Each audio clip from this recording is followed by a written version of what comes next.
কয়লাঝড়ে উত্তাল রাজধানী, তুঙ্গে সরকার বিরোধী সংঘাত, তারই মধ্যে আস্থা ভোটের জল্পনা।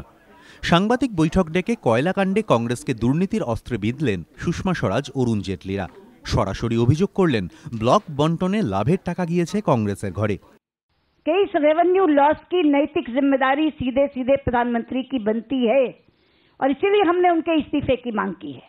ये सारे कोल ब्लॉक कैंसिल किए जाएं।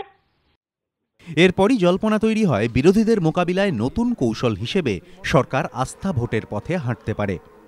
वोट हो या ना हो, बिना वोट के हो, हमने यहाँ तक कहा कि आप में अगर इतनी हिम्मत है तो आप क्यों नहीं अविश्वास प्रस्ताव ले आते हैं, हमने यहाँ तक कहा।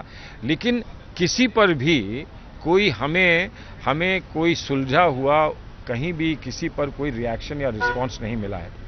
কিন্তু কিছুক্ষণ পরই সেই জল্পনায় জল ঢেলে চিদম্বরম সাংবাদিক বৈঠক করে জানিয়ে দেন, সরকারের ওপর মানুষের আস্থা রয়েছে, তাই আস্থা ভোটে যাওয়ার কোনো প্রয়োজন নেই। This government enjoys the confidence of Parliament, enjoys the confidence of the people.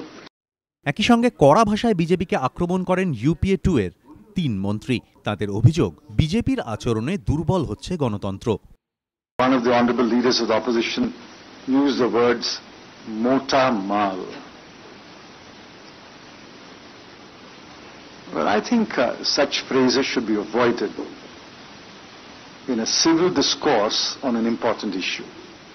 But we carry on a debate outside Parliament is a day that weakens democracy. এদিন ফের বিজেপির কাছে সংসদে বিতর্কের আবেদন জানিয়েছে সরকার, যদিও নিজেদের অবস্থানে অনড় প্রধান বিরোধী দল। ফলে সংসদের বাদল অধিবেশন ঘিরে অচলাবস্থার মেঘ কাটার কোনো সম্ভাবনাই দেখতে পাচ্ছে না ওয়াকিবহাল মহল। বিজেন্দ্র সিংহ, এবিপি আনন্দ, নয়াদিল্লি।